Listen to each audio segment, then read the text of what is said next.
샬롬. 여러분, 요즘 우리가 배우는 것들이 굉장히 중요합니다. 우리가 해야 할 일입니다. 그래서 하나님과 같이 동역하는 일이기 때문에 어떤 정보적인 것보다 이렇게 내면에 우리가 준비되어지는 것이 훨씬 중요하다는 것을 우리가 같이 알고 갔으면 좋겠습니다. 자, 나눠봅니다. 우리 지금 믿는 신자들이 마지막 때의 역할은 아담이 망가뜨려 놓은 것을 다시 고쳐놓는 것입니다. 아담이 다 망가뜨려 놨죠.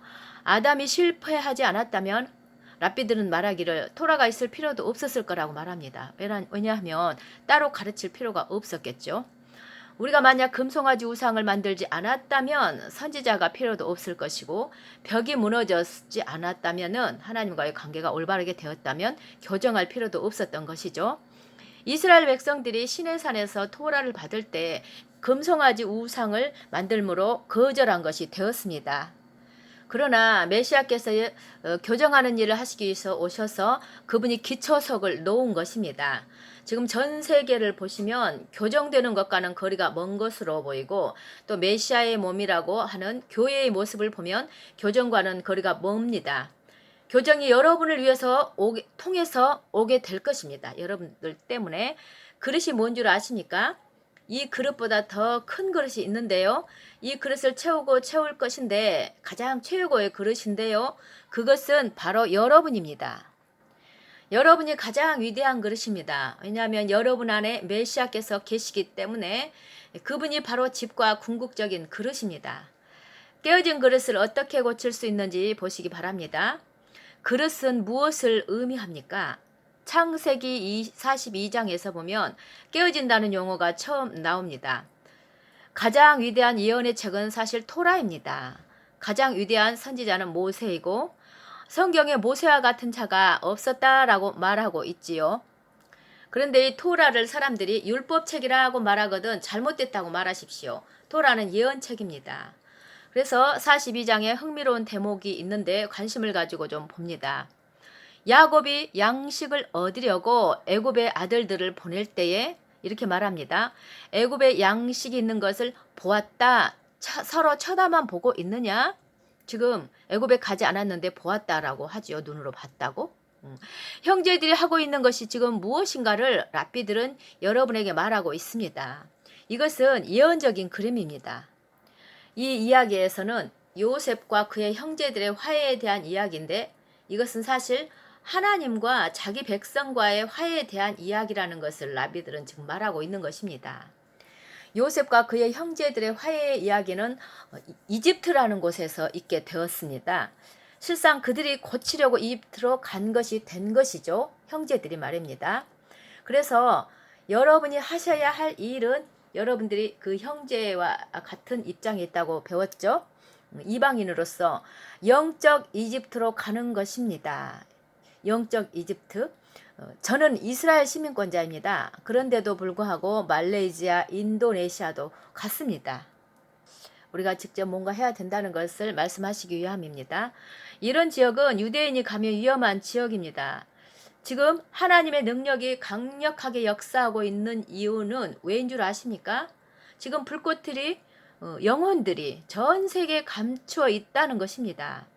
흘러넘치고 있습니다. 어떤 장소가 어두우면 어두울수록 그 안에 거룩한 불꽃들이 있습니다. 그러니까 빛된 하나님의 자녀들, 하나님이 찾으시는 자들입니다. 어두우면 더 어두울수록, 그리스도가 더 역사하면 역사할수록 하나님이 그곳에 계시다는 것입니다. 이것은 모든 유대교의 전체 원리입니다. 이게 중요합니다. 히브리어 숫자에서 보면 메시아의 숫자와 뱀이라는 숫자의 어근이 같습니다. 어떻게 뱀과 메시아의 숫자가 같은 말이 될까요? 같을까요? 의미는 겉으로는 가장 부정한 뱀과 같은 모습으로 보이지만 그 안에 거룩한 것이 그 안에 있다라는 것을 랍비들이 이야기하는 것입니다. 그래서 그 속에 숨겨져 있는 진주가 있다는 것입니다. 유대에서는 그런 원리들이 있다는 것입니다. 여러분이 한국에서 이 기회에 하나님이 여러분들 오늘 이곳에 모인 것은 불꽃들을 모으라고 모으신 것을 아십니까? 야곱이 그의 아들들에게 말한 것의 단어와 똑같은 말을 제가 여러분에게 말하고 있는 것입니다. 왜 서로를 쳐다보고만 있습니까? 서로 쳐다보지 말고 여러분을 둘러싸고 있는 이 물리적인 세계를 보십시오. 그 안에 있는, 그 가운데 있는 이 어둠들 가운데 있는 것을 파서 그 안에 있는 보물들을 캘 수 있기를 바랍니다. 영혼들을 하나님께로 이끌라는 것이죠. 지금 세계 곳곳에 불꽃들이 깔려 있습니다. 여러분 안에 가장 위대한 도구 예수아가 여러분 안에 있습니다. 메시아께서 여러분에게 주실 수 없는 것이 있는데 하나님이 그것을 여러분을 대신해서 그 일을 하지 않으실 것입니다. 여러분이 그 일을 해야 한다는 것인데요. 지금 랍비들이 먼저 예를 든 것은 야곱이 들었다 말하지 않고 보았다라고 했습니다. 야곱이 애굽에 있지 않았는데 애굽에 있는 양식을 보았다라고 표현한 것에 대해서 이렇게 말합니다. 양식이 있는 것을 보았다. 어떻게 야곱이 보았을까? 그래서 랍비들은 말하기를 야곱이 비전을 보았다, 비전을 가졌다라는 것입니다.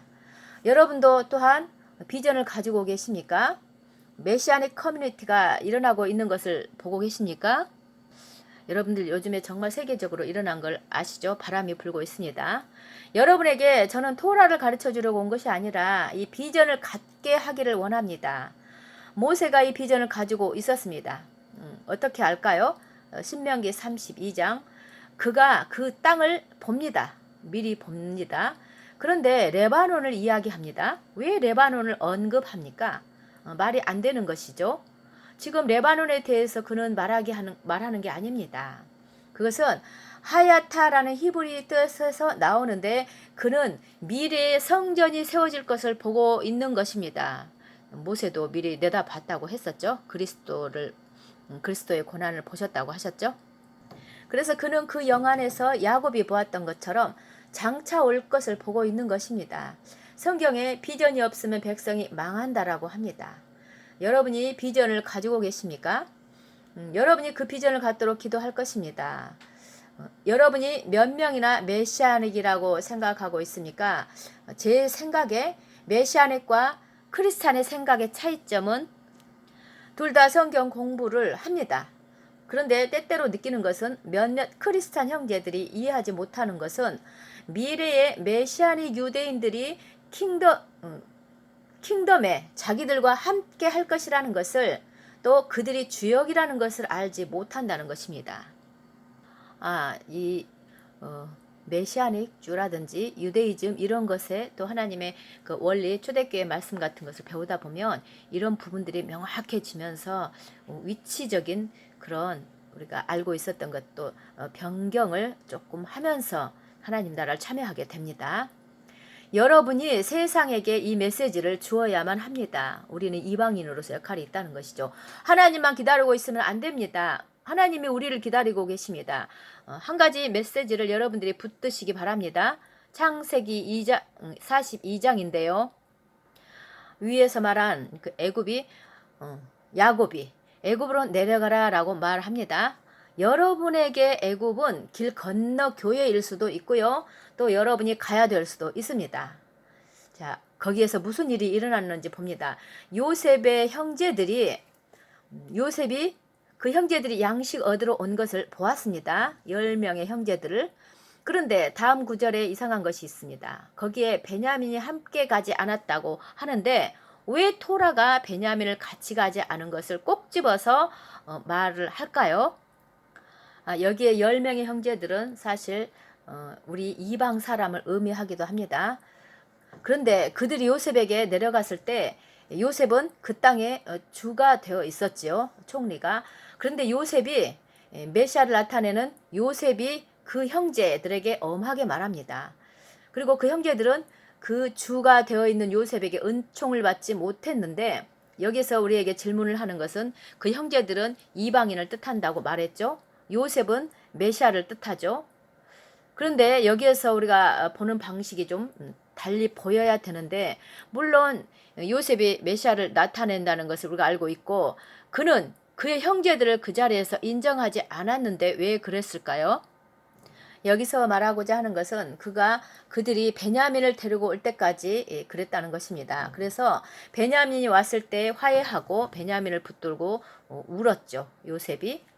10명의 형제들은 열방을 뜻하고 한국에 있는 여러분 교회도 뜻합니다.